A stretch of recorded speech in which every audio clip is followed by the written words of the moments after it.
Welcome to Legion Builds, where I guide you on how to bring your favorite characters into Dungeons & Dragons. This video and all my content is made possible by my Patreon supporters, and it's dedicated to every one of you who subscribes to my channel. Wouldn't do any of this without you guys, so thank you all so much. Today we're building the quasi-unkillable assassin from the movie Hellboy. It's Karl Kroenen. Karl is a member of the Thule Society and an agent of the immortal Rasputin. He has augmented himself so many times that he's barely human now, kept only alive by Rasputin's will. Because of these augmentations, Karl is far more agile, faster, and flexible than a human should. In combat, Karl's fighting capabilities are borderline supernatural. He's able to deflect bullets and cut through stone. For today's build, we'll be using the Player's Handbook, Xanathar's Guide to Everything, and Van Richten's Guide to Ravenloft. We're using standard point array to keep things simple, and we are multi-classing, so keep an eye on minimums. We'll start things off with Con at 15. Your heart is now clockwork and your blood is dust, but you're still alive. Pretty sure that means you got a great con stat. Or you're an immortal's personal killer puppet. Don't know which. Dex comes in at 14. You are incredibly nimble and stealthy. Wisdom flies in at 13. This is a stat minimum, plain and simple. Intelligence will drop in at 12. You're actually very intelligent, but we don't see that in the movies. Strength comes in at a 10 and we're dumping charisma. You never speak and seem to have no personality beyond I'm going to kill someone, but being a puppet might do that. Karl was a human until he became addicted to augmenting himself. Reborn from Van Richten's makes you a nearly unkillable augmented creature. Place +2 into Dex and +1 into Con. Ancestral Legacy grants you 2 skills. Take Athletics and Investigation. Deathless Nature makes you harder to kill. You have advantage on saving throws against disease and being poisoned. You have resistance to poison damage. You have advantage on death saves. You don't sleep and can't be put to sleep. You also don't need to eat, drink, or breathe. Your long rests are 4 hours long, where you are fully aware of your surroundings. Knowledge from a past life lets you add a d6 to any skill check. You can do this a number of times equal to your proficiency bonus between long rests. For background, grab the skills Arcana and Religion. Also think about grabbing a proficiency in the tool set Tinkerer's Tools, so you can fix yourself when you get damaged. That is, unless your DM doesn't allow you to have augmented clockwork parts. Okay, time to make an assassin. Level 1 rogues begin with 4 skills. Take Stealth, Acrobatics, Perception, and Sleight of Hand. Expertise doubles your proficiency bonus to 2 skills you're proficient in. Place this into Stealth and Acrobatics. Sneak Attack adds bonus damage to attacks you make with a finesse or ranged weapon while you have advantage or your target is within 5 feet of an enemy. You can do this once per turn. This damage starts off at a d6 but will get better. For your Tonfas, let's reflavor some short swords. Level 1 fighters start off with a fighting style. 2-weapon fighting lets you add your damage modifier when you wield 2 weapons. Second Wind lets you ignore damage by healing yourself 1d10 plus your fighter level with a bonus action once per short or long rest. And this is not going to be that helpful. Sorry, we're not taking any more levels in fighter. I just wanted 2-weapon fighting. If you want, just drop this whole level and Level 1 monks have Unarmored Defense, which gives you an AC of 10 plus Dex plus Wisdom when not wearing armor. Martial Arts improves your unarmed strikes and simple melee weapons, now called monk weapons. Now all monk weapons and unarmed strikes can be Dex based. You can make an unarmed strike as a bonus action after taking the attack action, and your unarmed strikes and martial arts weapons can deal martial arts dice that equal a d4. This will grow over time as well. Level 2 rogues receive Cunning Action. Dash, Disengage, and Hide are bonus actions to you.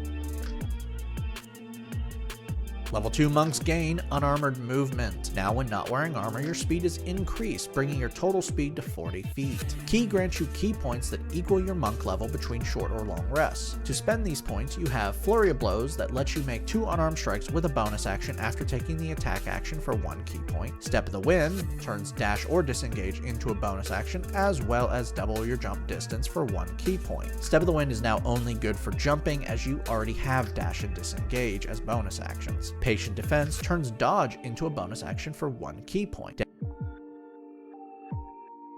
Level 3 monks get their subclass. Since you do weird moves with your tonfas, you're going to take Kensai, found in Xanathars. Path of the Kensai gives you Kensai weapons. These are weapons that you turn into special monk weapons. These weapons must lack the heavy or special properties, though you can still choose a longbow if you want. Right now you can choose 2 weapons, one melee and one range. Choose your tonfas or short swords and any ranged weapons, since I'm sure you're good with ranged weapons as well. Agile parry turns your Kensai weapons into defensive weapons. Now when you attack with an unarmed strike while holding your Kensai weapon and not using the weapon, you can add +2 to your AC until the start of your next turn. Kensai shot lets you use your bonus action to amp up damage to your ranged Kensai weapons. Now for the rest of the turn, your ranged attack adds 1d4 damage when it hits. Deflect missile lets you reduce damage you take from ranged weapon attacks with a reaction by 1d10 plus dex plus monk level. If you have an empty hand and reduce the damage to 0, you can spend 1 key point to catch and throw the projectile at someone.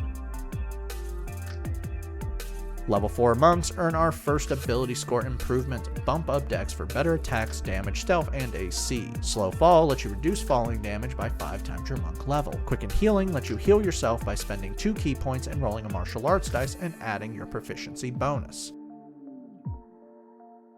Level 3 rogues now have their subclass. Thief, found in the player's handbook, will give you the skills we need. Fast hands turn sleight of hand checks, disarming traps, unlocking locks, and the use object action into cunning actions. Second story work makes climbing cost no extra movement. You can also increase your running jumps equal to your dex modifier. Finally, your sneak attack is upgraded to 2d6 extra damage. Level 5 monks gain extra attack. You can now attack twice with a single attack action. Stunning Strike lets you stun your enemies you hit. After landing an attack, you can spend 1 key point to force a con save. Should they fail, they are stunned until the end of your next turn. Focus Aim lets you turn a miss into a hit by spending up to 3 key points and adding +2 per point spent to the roll. Finally, your martial arts dice are now a d6. Level 6 monks receive key-empowered strikes and magical Kensai weapons. Your unarmed strikes and Kensai weapons are now magical. Death Strike lets you pay 1 key point to deal an extra martial arts dice in damage when you hit with a Kensai weapon once per turn. You gain a new Kensai weapon. I would take a longsword since you like blades. Level 4 rogues earn another ability score improvement, Let's Grab a Feat. Dual Wield improves your fighting with 2 weapons. You can now draw or stow weapons with the same action. You can use weapons that aren't light, and wielding 2 weapons you gain a +1 to your AC. Level 5 rogues now have Uncanny Dodge. Now when you take damage, you can cut the damage in half with a reaction when you can see what is damaging you. Your sneak attack is now upgraded to 3d6 extra damage. Level 6 rogues gain 2 more expertise. Choose Athletics and Perception. Level 7 rogues receive Evasion. Your dex saves are now improved. You take no damage on a success and half damage on a failure. Your sneak attack is now upgraded to 4d6 extra damage. Level 8 rogues earn another ability score improvement. Place this into con for better health. Level 9 Thief rogues now have Supreme Sneak. You now have advantage on stealth checks when you move no more than half your speed on that turn. Your sneak attack is now 5d6 extra damage. Level 10 rogues earn another ability score improvement, Cap Off Dex. Level 11 rogues gain my favorite feature, Reliable Talent. Now you can never roll lower than 10 on any skill check you are proficient with. Your sneak attack is now 6d6 extra damage. Level 12 rogues earn our final ability score improvement, Cap Off Con, and remember, health stacks retroactively. Our final level is level 13 rogues, and thieves get Use Magic Device. You can now ignore requirements for any magic item, such as class, lineage, or level. Your sneak attack is now 7d6 extra damage. Now that we've hit level 20, let's recap. Your stats are Strength 10, Dex 20, Con 20, Intelligence 10, Wisdom 13, Charisma 8. Your total levels are Rogue 13, Fighter 1, Monk 6. Let's dive in.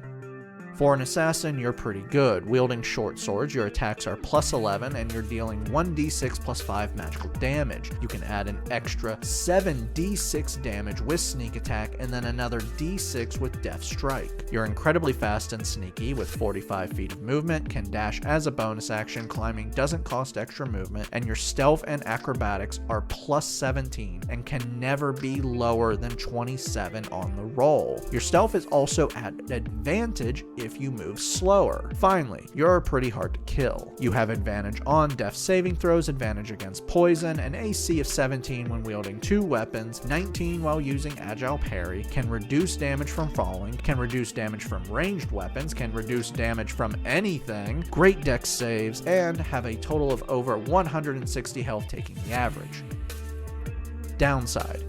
There's not much here actually. You have resource management with key points, but you will not be using Flurry of Blows or Step of the Wind, so that frees them up. Your charisma is trash, so you will be targeted by spells. Finally, your wisdom modifier is the basis of your stunning ability, so unless they have a bad con, you will not be proper utilizing this ability, which is a shame because you can get sneak attack more with it. But all this doesn't matter when you can get close to your target with little problem. The only problem is your target may be the adopted father of a half demon with super strength. You should probably not make that guy angry. He may drop a giant gear on you, but what are the odds of that?